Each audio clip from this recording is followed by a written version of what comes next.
Hello student, welcome my YouTube channel learn and teach में आपका स्वागत है। आज हम इस वीडियो में डिस्कस करेंगे हॉरिजॉन्टल मिलिंग मशीन के बारे में। ये क्या होता है, इसका यूजेस के बारे में, इसका यूज हम लोग कहाँ करते हैं, इसका कंस्ट्रक्शन के बारे में, आखिर में कौन कौन पार्ट कंपोनेंट से मिलकर बना होता है ये हॉरिजॉन्टल मिलिंग मशीन, और फाइनली जानेंगे हम इसका वर्किंग के बारे में, आखिर में ये काम कैसे करता है, आखिर में किस तरह से कोई भी यहाँ पे मटेरियल को यहाँ पे मिलिंग करता है। स्टूडेंट अगर चैनल में नए आए हुए हैं तो चैनल को जरूर कर लीजिए सब्सक्राइब। हो सकता है वीडियो पसंद आने पर, टॉपिक समझ आने पर चैनल को सब्सक्राइब के साथ वीडियो कर दीजिए लाइक। चलिए स्टूडेंट, सबसे पहले समझते हैं कि हॉरिजॉन्टल मिलिंग मशीन क्या होता है। लेकिन इससे पहले आपको समझना होगा कि मिलिंग मशीन क्या होता है। मिलिंग मीन्स कहने का मतलब है किसी चीज़ को यहाँ पर रगड़ना या पीसना ना, उस चीज़ को यहाँ पे मिलिंग मशीन कहते हैं। उस मशीन के सहयोग से किसी चीज़ को पीस के रगड़ के उसको एक शेप और साइज और आकार देना, उसको एक तरह का मिलिंग मशीन कहते हैं। ठीक है, अब समझते हैं कि हॉरिजॉन्टल मिलिंग मशीन क्या होता है। हॉरिजॉन्टल मिलिंग मशीन कहने का मतलब है क्या कि इसमें जो यहाँ पे जो कटर का जो यूज किया जाता है, जो इसमें ऑपरेशन की जाती है मिलिंग प्रोसेस की, जो कटर इसकी लगी होती है और जो प्रोसेस होती है वो हॉरिजॉन्टली यहाँ पे होती है। इसी कारण इसे एक तरह का हम लोग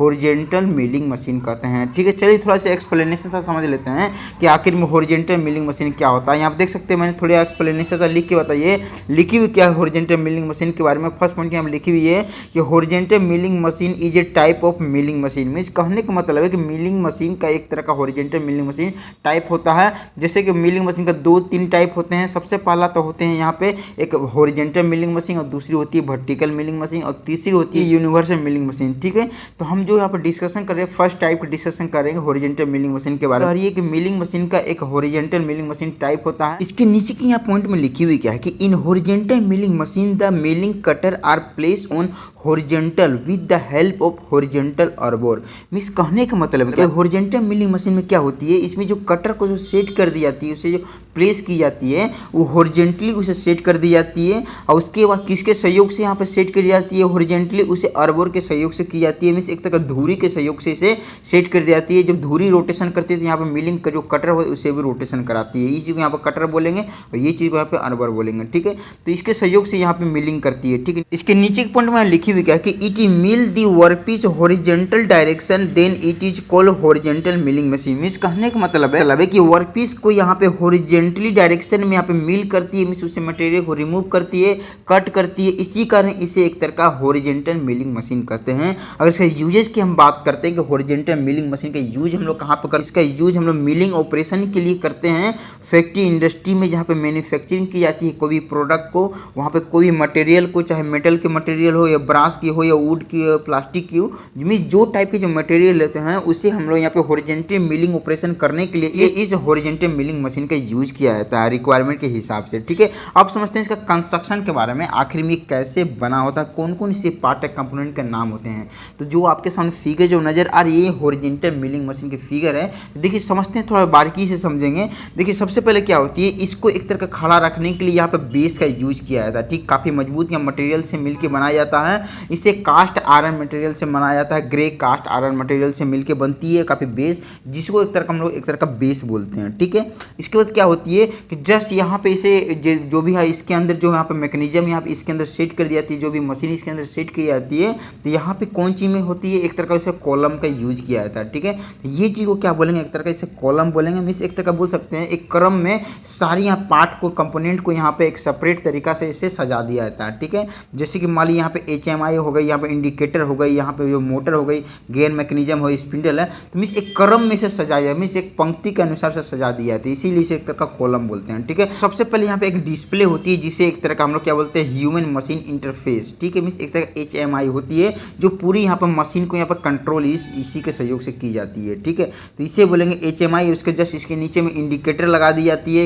ये जब हमारा मशीन यहाँ पे ऑन होती है तो ग्रीन यहाँ पर सिग्नल दे, जब कोई इसमें प्रॉब्लम आए तो उसमें क्या होती है यहाँ पे आपको ऑरेंज नजर आए, उसको इसमें कोई भी डेंजर ऑपरेशन आ गई, मिस कहने का मतलब इसमें कोई खराबी आ गई तो यहाँ पर रेड सिग्नल दे। ठीक है, इसी कारण 3 इंडिकेटर लगी होती है, एक तरह का एक्सटर्नल पार्ट होती है। और इसके अगर इंटरनल का अगर बात करते हैं, इंटरनल मीन्स कहने का मतलब जो हमारा कॉलम के अंदर जो लगी होती है एक तरह का मोटर लगी होती है, ये चीज़ को यहाँ पर मोटर बोलेंगे, यहाँ पर सेट कर दी जाती है कॉलम में, काफ़ी फिक्स तरीका से बढ़िया तरीका से इसे सेट कर दी जाती है। उसके बाद यहाँ पर गियर मैकेनिज्म का यूज किया जाता है जो स्पिंडल के साथ कनेक्ट करता है, ये चीज़ को क्या बोलेंगे, एक तरह का गियर मैकेनिज्म बोलेंगे। ये गियर मैकेनिज्म हो जाती है, एक तो हमारा मोटर साथ कनेक्ट होती है और दूसरी यहाँ पे लगी होती है स्पिंडल के साथ, ये चीज़ को क्या बोलेंगे, यहाँ पे स्पिंडल बोलेंगे। ठीक है, बोलेंगे स्पिंडल के साथ जो है कनेक्ट होती है हमारा अर्बर और उसके बाद कटर, तो इसके जस्ट सपोर्ट करने के लिए एक तरह का ऊपर में यूज किया जाता है ओवर आर्म का यूज किया जाता है। मीन्स ऊपर में एक मेटल का यहाँ पे पूरी मैकेनिज्म को पकड़ कर रखने के लिए जो भी इसके नीचे में जो यूज करते हैं कटर और योक, तो उसको यहाँ पे एक तरह का बढ़िया तरीके से पकड़ कर रखने के लिए ओवर आर्म का यूज किया जाता है।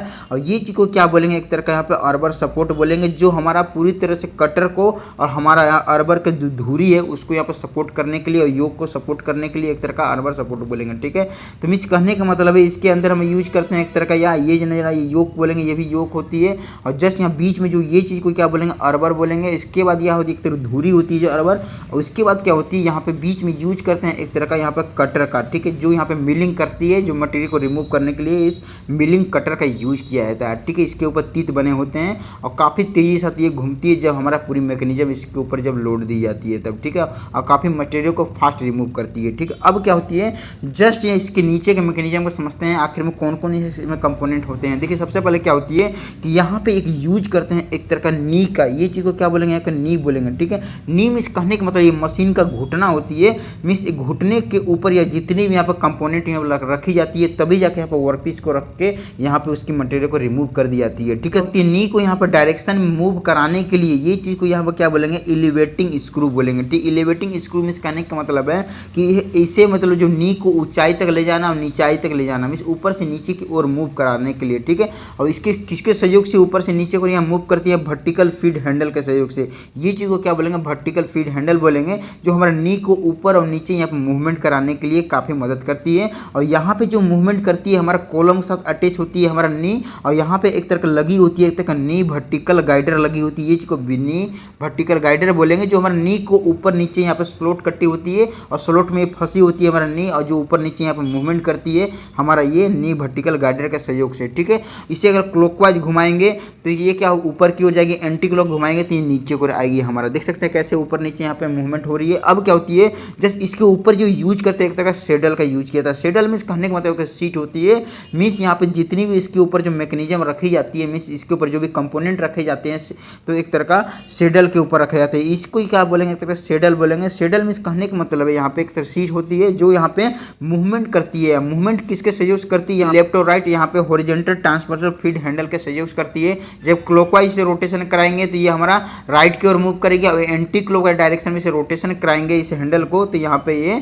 लेफ्ट की ओर मूव करेगी। ठीक है, जस्ट इसके ऊपर ये यूज करते हैं एक तरह का टेबल का। ये चीज़ को क्या बोलेंगे, यहाँ पर टेबल बोलेंगे, जिससे एक तरह का मशीन टेबल बोल सकते हैं, मीन्स हॉरिजॉन्टल मशीन टेबल भी इसे बोल सकते हैं। यहाँ पर क्या बोलेंगे, क्रॉस फीड हैंडल बोलेंगे।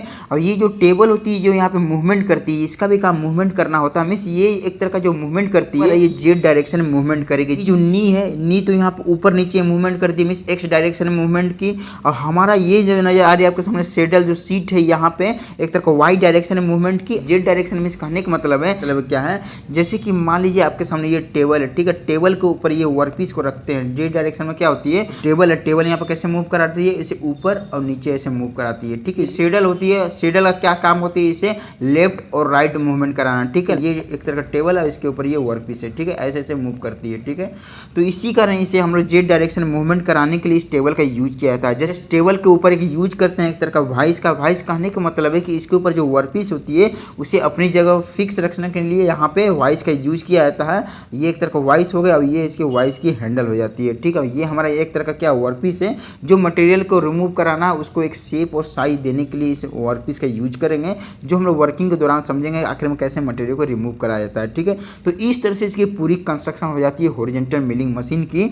ठीक है, अब हम समझते हैं क्या इसकी वर्किंग के बारे में, आखिर में किस तरह से हॉरिजॉन्टल मिलिंग मशीन वर्क करता है, आखिर में किस तरह कोई भी मटेरियल को रिमूव करा के उसे शेप और साइज यहाँ पे चेंज कर दिया जाता है। हॉरिजॉन्टल मिलिंग मशीन में वर्किंग कैसे करते हैं, तो सबसे पहले क्या करते हैं कि जो भी यहाँ पे वर्कपीस है उसे यहाँ पे सेट कर देंगे, यहाँ पे एक फिक्स कर देंगे। उसकी किसके सहयोग से, वाइस के सहयोग से वाइस हैंडल को यहाँ पे मूव कराएंगे और उसे अपनी जगह पे फिक्स कर देंगे। ठीक है, जैसे कि ये नी है तो नी का यहाँ पे जो काम होती है कि हमारा जो भी वर्कपीस है उसे ऊपर नीचे यहाँ पे मूवमेंट कराना, उसके साथ जितने भी कंपोनेंट लगे हुए। ठीक है, तो यहाँ पे हम जैसे ही इसे क्लॉकवाइज डायरेक्शन में मूवमेंट करवाएंगे तो ये थोड़ी सी ऊपर की ओर होगी, और हमारा जैसे कि जिसमें टच हो रही है हमारा कटर में, तो यहाँ पर टच करवा देंगे हमारा वर्कपीस को यहाँ पर नी के सहयोग से उसे ऊपर करवा के पूरी सिस्टम को। ठीक है, अब क्या होती है कि हम सेडल के सहयोग से यहाँ पे वर्कपीस को सेट करेंगे कि हम लेफ्ट डायरेक्शन में मूवमेंट कराने के राइट डायरेक्शन में सेट करवा देंगे। अब क्या होगी कि यहाँ पे जो टेबल है, टेबल को यहाँ पे जेड डायरेक्शन में से मूव करवा देंगे हमारा वर्क पीस को। ठीक है, तो इस तरह से पूरी सेट करने के बाद यहाँ पर ये जो नजर आ रही है आपको सामने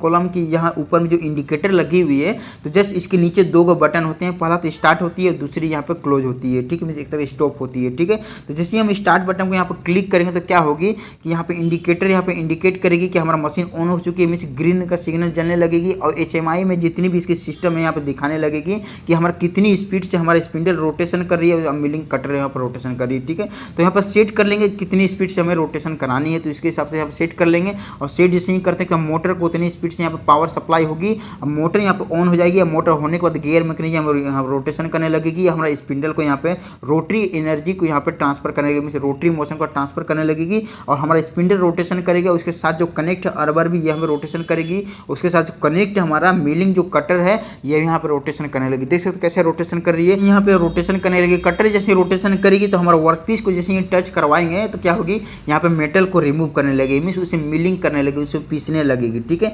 हम इसके जिसके अनुसार हमें रिक्वायरमेंट के हिसाब जैसे जैसे प्रोडक्ट को बनानी है वैसे हम लोग वर्क पीस के दौरान यहाँ पे उसके ऊपर यहाँ पे मिलिंग ऑपरेशन करेंगे, मीन्स एक तरह का हॉरिजॉन्टल मिलिंग ऑपरेशन करेंगे इस हॉरिजॉन्टल मिलिंग मशीन के सहयोग से, और उसे एक तरह का शेप और साइज यहाँ पे चेंज कर सकते हैं वर्क पीस को। ठीक है, तो कुछ ऐसा वर्किंग करता है हमारा हॉरिजॉन्टल मिलिंग मशीन। तो मुझे आशा है कि आपको हॉरिजॉन्टल मिलिंग मशीन के बारे में बढ़िया तरीके से समझ में आ चुका होगा कि आखिर में कैसे इसमें कौन कौन कंपोनेंट कैसे वर्क करता है, कौन कौन पार्ट यहाँ कैसे वर्क कराया जाता है और कैसे इसमें हॉरिजॉन्टल ऑपरेशन की जाती है हॉरिजॉन्टल मिलिंग मशीन के सहयोग से। तो वीडियो देखने का थैंक यू। चैनल में नए आए हुए हैं तो जरूर चैनल को सब्सक्राइब कर लीजिए, हो सके तो वीडियो को कर दीजिए लाइक। धन्यवाद।